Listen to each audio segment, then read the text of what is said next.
오늘 하나님 말씀은 민수기 22장 말씀입니다.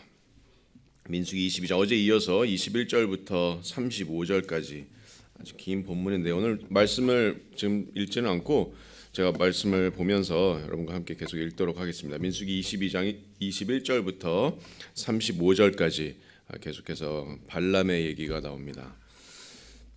여러분, 제가 성경이 묘사하는 표현을 한번 말씀드려 보겠습니다. 자, 한번 잘 들어보세요. 자, 이성 없는 짐승, 토한 것으로 돌아가는 개, 더러운 구덩이를 뒹구는 돼지, 노략질하는 이리, 죽어 뿌리까지 뽑힌 열매 없는 나무. 여러분, 얼마나 흉한 표현들입니까? 이게 누구를 묘사하는 표현일까요? 이게 성경에서 묘사하는 표현인데 바로 성경이 거짓 선지자, 거짓 교사들을 묘사하는 표현들입니다. 성경은 하나님의 말씀을 받았다고 거짓으로 주장하면서 사람들을 미혹하는 사람들을 이처럼 정말 냉혹하고 가장 혹독한 표현으로 정죄합니다. 어제 우리 수요 예배 때도 여러분 말씀드렸죠. 교회 안에 가만히 들어온 이단들이 있다. 이단의 가르침을 전하는 자들이 있다.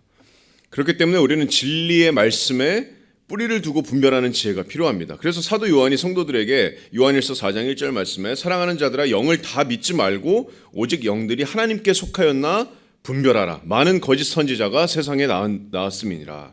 이렇게 명령하는 겁니다. 여러분, 참과 거짓이 뚜렷한 것은 분별하기가 어렵지 않습니다. 분별력이라는 것은 참과 거의 참 같은 것을 분별하는 게 분별력입니다. 그래서 오늘 본문에서는 참과 거의 비슷하지만 참이 아닌 거짓이 등장하는데 바로 누구죠? 바로 거짓 선지자 발람입니다. 그래서 오늘 말씀을 통해서 거짓 선지자 발람의 특징을 우리가 한번 살펴보고 우리도 한번 다시 분별력을 갖추는 시간이 됐으면 좋겠습니다. 자, 여러분, 어제 말씀에서도 들으셨겠지만 발람은 의심할 여지 없는 거짓 선지자입니다. 왜냐고요? 바로 하나님의 말씀이 이 발람을 거짓 선지자로 정죄하기 때문입니다. 어제 말씀 베드로후서 2장 말씀, 유다서 11절 말씀, 계시록 2장 14절 말씀이 발람을 아주 거짓 선지자의 전형으로 이렇게 묘사하고 또 정죄합니다. 자, 이 거짓 선지자 발람의 첫 번째 특징이 뭐냐면 탐욕에 눈이 먼 사람입니다. 자, 21절과 22절 상반절 말씀 한번 보겠습니다. 발람이 아침에 일어나서 자기 나귀의 안장을 지우고 모압 고관들과 함께 가니 그가 감으로 말미암아 하나님이 진노하심으로 여기서 잠깐 멈추겠습니다. 발람이 지금 아침에 일어나서 어디로 갑니까? 아침에 일어나서 지금 자기 나귀의 안장을 지우고 이제 모압 고관들과 함께 가는데 저 어디로 가고 있죠? 이스라엘을 저주해달라고 지금 사주한 모압 왕 발락에게 지금 가는 길에 오릅니다. 자, 그런 발람에게 하나님께서 지금 진노하셨다 이렇게 말씀하고 있습니다. 사실 여러분 어제 말씀을 기억하신다면 어젯밤에 하나님께서는 발람에게 길을 떠나는 것을 허락하셨습니다. 20절을 보시기 바랍니다. 20절에 밤에 하나님이 발람에게 임하여 이르시되 그 사람들이 너를 부르러 왔거든 일어나 함께 가라. 그러나 내가 내게 이르는 말만 준행할지니라. 자, 이렇게 하나님께서 허락을 하셨는데 왜 하나님께서 지금 길을 떠나는 발람에게 진노하셨을까요? 자, 그 이유는 발람은 겉으로 하나님의 말씀을 따라서 지금 순종하면서 움직이는 것처럼 보이지만 속으로는 악한 탐욕의 마음을 숨기고 있었기 때문입니다. 자, 하나님의 이 불꽃 같은 전지하신 눈동자는 발람의 그 마음의 중심을 꿰뚫어 보셨습니다. 악한 동기와 마음은 하나님 앞에서 숨길 수 없었습니다. 여러분, 민수기 12장에도 보시면 미리암과 아론에게 하나님께서 진노하신 일이 있습니다. 그때도 하나님께서 진노하셨다고 그렇게 말씀하는데 왜 그랬나요? 그때는 미리암이 표면적으로는 이방 여자와 결혼한 모세를 비방하는 것처럼 보였지만 속으로는 실제로는 지도자였던 모세를 시기하고 질투하고 또 하나님께서 세우신 그 지도자를 향해서 반역함으로써 하나님께 반역하는 그 동기를 하나님께서 아셨기 때문에 진노하신 겁니다. 자, 발람에게도 마찬가지입니다. 하나님께서 진노하심은 발람이 길을 떠났기 때문에 진노하신 것이 아니라 발람에게 진노하신 겁니다. 발람의 마음 안에는 지금 탐욕이 가득했습니다. 자, 그 이유가 베드로후서 2장 14절 말씀에 베드로가 이제 거짓 선지자를 정죄하면서 거짓 선지자들은 음심이 가득한 눈을 가지고 범죄하기를 그치지 아니하고 굳세지 못한 영혼들을 유혹한다. 그리고 탐욕에 연단된 마음을 가진 자들이니 저주의 자식이라. 그들이 바른 길을 떠나서 미혹되어 발람의 길을 따르는도다 이렇게 정죄합니다. 탐욕에 연단된 마음을 가진 저주의 자식들인데 그 사람들은 발람의 길을 따르는 사람이다. 또 유다서 11절 말씀에도 화 있을진저 이 사람들이여 거짓 선지자를 정죄하면서 삭슬 위하여 발람의 어그러진 길로 몰려갔다. 자, 탐욕의 눈이 멀었고 삭슬 위해서, 돈을 위해서 어그러진 길로 갔다. 발람의 길을 따라갔다, 이렇게 말씀합니다. 자, 발람에게 이런 유혹이 왔습니다. 모압 왕 발락이, 어제 본문 17절을 보시면 네가 이스라엘을 저주하면 내가 그대를 크게 높여서 존귀하게 하고 그대가 내게 말하는 무엇이든지 내가 시행하겠다. 자, 이러한 제안에, 달콤한 제안에 발람이 넘어갔습니다.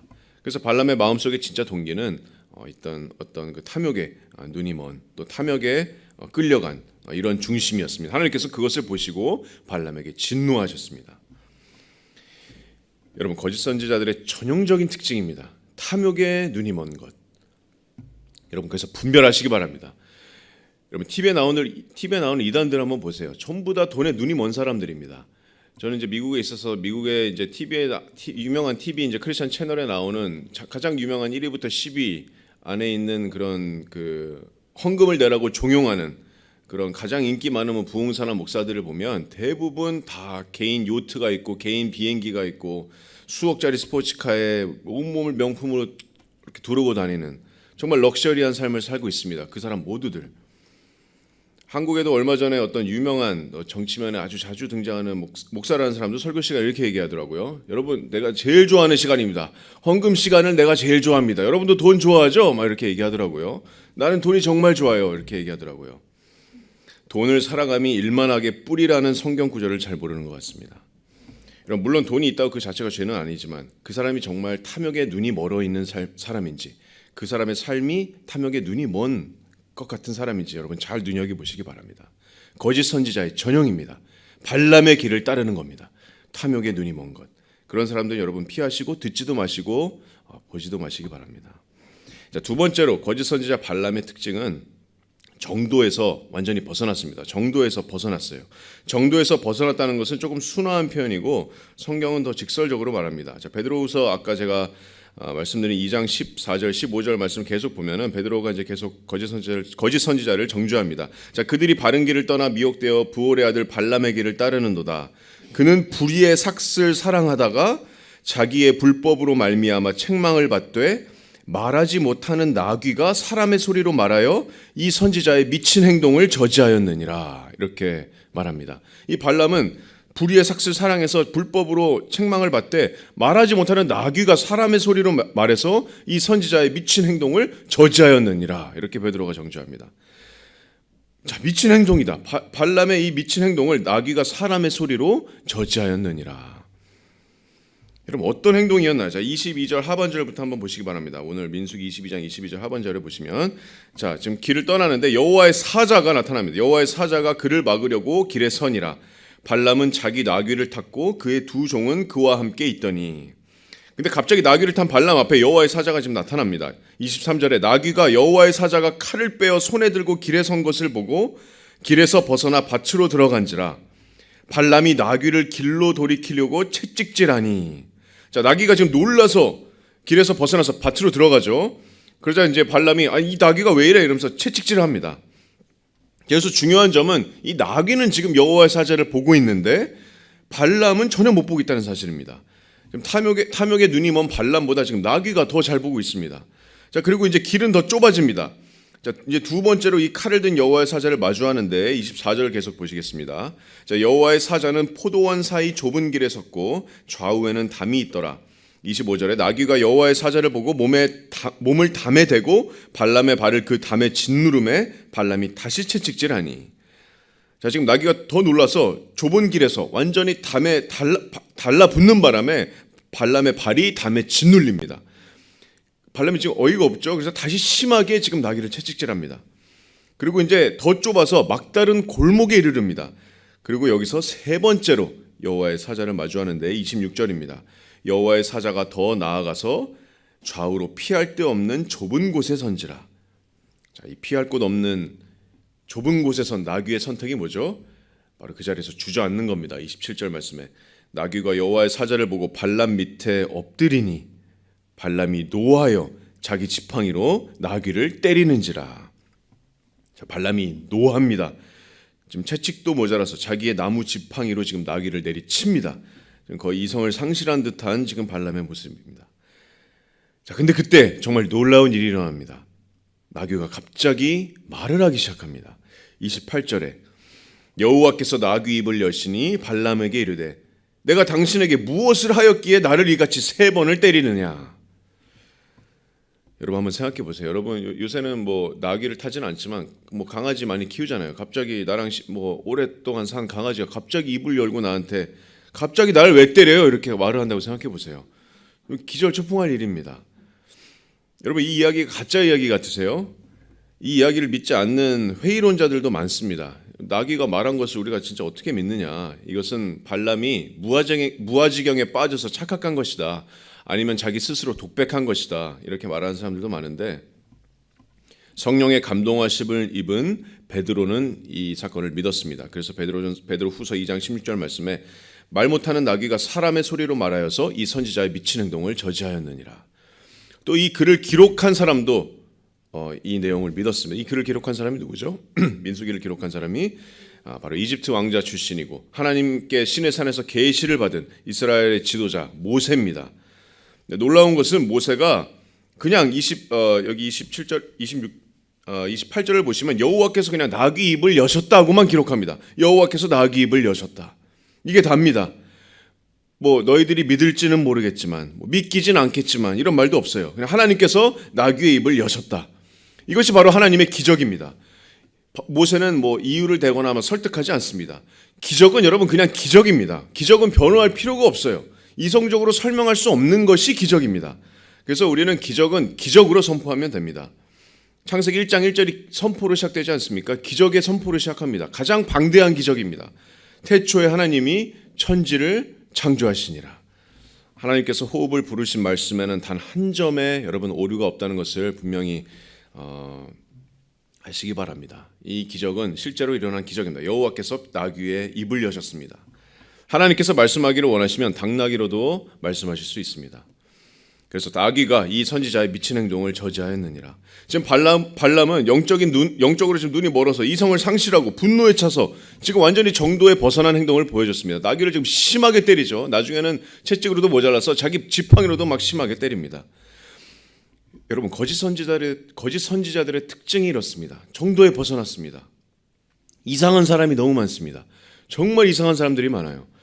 설교 시간 내내 뭐 깔깔거리면서 웃는 사람들도 있습니다. 아니면 뱀들을 풀어놓고 예배를 보는 목사들도 있어요. 아니면 이제 아픈 사람을 치유한다고 이제 목에 기부스한 사람들을 막 이렇게 목을 꺾거나 사람들을 치유한다고 발로 차거나 이런 사람들이 너무나도 많습니다. 얼마 전에 뉴스 보니까 나이지리아의 어떤 한 목사는 교회 사람들이 헌신한다고 그 헌신자들을 준비시킨다고 엎드려 놓고 혁뒤로 막 때리더라고요. 이성을 상실한 모습들입니다. 행동도 이성을 상실했지만 가르치는 것도 완전히 정도에 벗어났습니다. 미국에서 거의 100만 명 SNS에 팔로워를 가지고 있는 이제 베니 힌이라는 사람은 하나님에게 9가지의 위격이 있다고 이렇게 가르칩니다. 또 우리나라에서 얼마 전에 유명했던 그 JMS 정명석은 자기가 메시아라고 이렇게 주장하고 있죠. 그래서 여러분 분별력을 가지시기 바랍니다. 이제 우리는 모든 것을 성경으로 테스트합니다. 유튜브나 온라인에서 정말 홍수와 같은 범람하는 그런 정말 많은 것들이 범람하는 시대에 우리가 모든 것을 성경으로 테스트해야 됩니다. 성경에서 가장 중요한 기독교의 핵심 진리, 또 복음에서 벗어난 가르침들은 여러분 전부 다 이단입니다. 우리 기독교 안에 형제자매가 아닙니다. 패망의 길로 미혹하는 거짓 선지자들입니다. 기독교의 핵심 진리가 뭡니까? 복음의 핵심 진리가 뭡니까, 여러분? 예수님의 어떤 신성을 부정하거나 하나님이나 성령 하나님의 그런 진리를 왜곡하거나 예수 그리스도 이외에 구원이 있다고 하거나 믿음이 아니라 행위로 구원이 있다고 하거나 아니면 성경의 권위를 부정하거나 이런 왜곡된 진리를 전한다면 이것은 명백한 이단이고 형제자매가 아니고 그것은 거짓 성경이 혹독한 말로 정죄하는 거짓 선지자들입니다. 정도에 벗어난 이단들입니다. 우리가 기독교에 정말 수많은 교단들이 있지 않습니까? 정말 수많은 교단들이 있지만 수많은 교단이 있는 이유는 우리 구원과 직접적인 관련이 없는 성경의 해석이 다르기 때문에 교단들이 이렇게 많은 겁니다. 침례가 많네, 세례가 많네 이렇게 여러 가지 교단들이 있지만 그렇게 많은 교단이 있어도 제가 방금 말씀드린 기독교의 핵심 진리 또 복음에는 우리 모든 교단이 다 하나입니다. 모든 교단이 이 복음과 기독교 핵심 진리에는 다 아멘할 수 있습니다. 그렇기 때문에 여러분 베레아의 교인들처럼 정말 이것이 성경에 있는 것인지, 기독교의 핵심 진리를 왜곡하는 가르침인지, 참인지 거짓인지 분별하시기 바랍니다. 만약에 여러분 헷갈리시면 유튜브에 보시면서 이런 거 헷갈리시면 우리 담임 목사님이나 우리 사역자들에게 물어보시고 그런 거짓 선지자들의 가르침이나 이런 이상한 어떤 가르침 이런 것들에서 멀리하시고 피하시고 듣지도 마시고 보지도 마시기 바랍니다. 대부분 이런 거짓 선지자들의 가르침이나 사역이 정도를 벗어났습니다. 이상하고 이성을 상실한 것들이 대부분입니다. 자, 마지막으로 거짓 선지자 발람의 이 세 번째 특징은 말과 삶의 불일치입니다. 말과 삶의 불일치. 자, 발람이 지금 나귀에게 대답합니다. 더 놀라운 것은 발람이 지금 나귀에게 대답합니다. 29절 말씀을 계속 보시면, 자, 발람이 나귀에게 말하되 네가 나를 거역하기 때문이니 내 손에 칼이 있었다면 곧 너를 죽였으리라. 나귀가 발람에게 이르되 나는 당신이 오늘까지 당신의 일생 동안 탄 나귀가 아니냐? 내가 언제 당신에게 이같이 하는 버릇이 있었더냐? 그가 말하되 없었느니라. 자, 그때 하나님께서 발람의 눈을 여십니다. 31절에 그때 여호와께서 발람의 눈을 밝히심에 여호와의 사자가 손에 칼을 빼들고 길에 선 것을 그가 보고 머리를 숙이고 엎드렸다. 여호와의 사자가 그에게 이르되 너는 어찌하여 네 나귀를 이같이 3번 때렸느냐? 보라, 내 앞에서 네 길이 사악함으로 내가 너를 막으려고 나왔더니 나귀가 나를 보고 이같이 3번을 돌이켜 내 앞에서 피하였느니라. 나귀가 만일 돌이켜 나를 피하지 아니하였더라면 내가 벌써 너를 죽이고 나귀는 살렸으리라. 자, 34절에 발람이 여호와의 사자에게 말하되 내가 범죄하였나이다. 당신이 나를 막으려고 길에 서신 줄을 내가 알지 못하였나이다. 당신이 이를 기뻐하지 아니하시면 나는 돌아가겠나이다. 자, 34절에 발람이 뭐라고 말하죠? 내가 범죄하였나이다. 이렇게 언뜻 보면은 잘못을 뉘우친 것처럼 이렇게 보이죠. 자, 그런데 이것은 거짓 고백이었습니다. 발람은 후에 여러분 아시겠지만 결국에는 이스라엘을 꾀어서 하나님 앞에서 음행하게 만들었습니다. 거짓 선지자의 전형으로 신약 성경이 정죄하는 그런 거짓 선지자가 되었습니다. 마음이 여러분 하나님께 돌아서지 않으면 그런 고백은 빈 껍데기 같은 고백일 뿐입니다. 내가 범죄하였나이다 여기서 고백했지만 발람은 결국에 이스라엘을 하나님께 음행하게 만드는 그런 거짓 선지자의 길을 따라갔습니다. 여러분 가짜들의 고백은 성경에서 어렵지 않게 찾아볼 수 있습니다. 출애굽기 9장 27절에도 보시면 바로가 10가지의 재앙을 맞고서 이렇게 고백합니다. 내가 범죄하였노라. 여호와는 의로우시고 나와 나의 백성은 악하도다. 자, 하지만 바로는 그 이후로도 계속해서 하나님께 반역하고 이스라엘에게 고통을 줬습니다. 가룟 유다도 마찬가지입니다. 가룟 유다도 마태복음 27장 4절에 보시면 내가 무죄한 죄의 피를 팔고 죄를 범하였도다. 이렇게 했지만 참 회개가 아니었습니다. 가룟 유다는 스스로 생을 마감했고 예수님께서 가룟 유다를 정죄하셨습니다. 네가 태어나지 않았으면 좋았으리라. 고백 여러분 중요합니다. 하나님 앞에서 자백하는 것 중요합니다. 하지만 여러분 말이 다가 아닙니다. 삶의 진짜 회개의 열매가 맺히는지 그것이 더 중요합니다. 여러분 거짓 선지자들은 말과 삶이 불일치합니다. 예수님께서 말씀하셨습니다. 너희는 열매로 거짓 선지자들을 판단하라. 열매로 분별하라. 이렇게 명령하셨습니다. 우리가 그 사람이 구원 받았는지 안 받았는지 100% 우리가 하나님이 아니기 때문에 알 수는 없지만 우리가 분별할 수 있는 그런 어떤 기준은 주어졌습니다. 열매로 우리가 열매로 판단할 수 있습니다. 삶에 정말 구원의 열매가 맺히는지 회개의 열매가 맺히는지. 말은 그럴싸하게 성경의 언어를 구사하지만 삶에서 추악한 민낯이 드러나는 그런 목회자들이 얼마나 많습니까, 여러분? 돈이나 여자 문제로 넘어지는 그런 목회자들이 얼마나 많습니까? 그런 사람들은 갑자기 그런 게 드러난 게 아닙니다. 정말 오랫동안 지속된 그런 화인 맞은 양심이, 오랫동안 죄와 타협하는 나의 삶의 어떤 그런 패턴이 나중에 정말 골고 골마서 나중에 터져서 온천하에 드러나게 되는 겁니다. 그래서 디모데전서 3장 1절에서 목회자의 기준을 얘기하는 사도 바울의 말씀에 감독은 책망할 것이 없는 사람이어야 한다 이렇게 말씀합니다. 책망할 것이 없는 사람이어야 된다. 하나님의 말씀이 목회자의 자격으로 요구하는 기준은 책망할 것이 없는 사람입니다. 물론 이 말은 목회자들이 죄가 전혀 없다거나 도덕적으로 완전히 흥결하다는 것을 의미하는 것이 아닙니다. 목회자도 당연히 죄를 짓습니다. 인간적으로 완벽한 목회자는 단 한 명도 없습니다. 자, 하지만 하나님 앞에서 거룩함으로 단련된 목회자는 하나님의 은혜로 하나님의 능력으로 말씀처럼 책망받지 않는 삶을 분명히 살 수 있습니다. 여러분 존경할 만한 믿음의 선진들을 한번 생각해 보세요. 책망받지 않는 그런 존경의 삶을 살아간 목회자들이 정말 많습니다. 하지만 책망받을 만한 삶을 사는 목회자들이 있습니까? 그렇다면 아무리 사람들이 높이고 존경해도 하나님 말씀 앞에 부적격자입니다. 물론 하나님 앞에 회개로 자기의 삶이 돌아갈 수는 있지만 목회자로서는 부적격입니다. 목회자는 책망이 없는 사람이어야 됩니다. 그래서 삶에서 드러내놓고 도덕적으로 무너진 그런 목회자들을 쫓거나 그런 사람들의 말씀을 듣는 것은 여러분 피하시기 바랍니다. 그 중에는 구원을 받았지만 부적격자인 목회자도 있을 것이고 구원 받지도 못한 거짓 선지자도 있을 겁니다. 그래서 여러분 분별하시기 바랍니다. 삶과 말씀은 여러분 일치해야 됩니다. 말이 다가 아닙니다. 그 사람의 삶에서 진짜 열매가 맺히는지가 중요합니다. 그래서 디모데전서 4장 16절에서 사도 바울이 목회자 디모데에게 이렇게 명령한 것입니다. 네가 네 자신과 가르침을 살펴서 이 일을 계속하라. 너와 너의 가르침, 너의 삶과 너의 가르침. 결국엔 두 개입니다. 내가 전하는 설교와 나의 삶이 일치되는 것. 여러분 말씀을 맺겠습니다. 여러분 거짓 선지자의 전형이 발람이었습니다. 이스라엘을 결국엔 음행하게 만드는 탐욕의 눈이 먼 자, 이성을 상실하고 정도에 벗어난 사람, 또 말과 삶이 전혀 불일치되는 자, 이 사람이 바로 거짓 선지자 전형의 발람이었습니다. 이런 자들에게서 여러분 피하시기 바랍니다.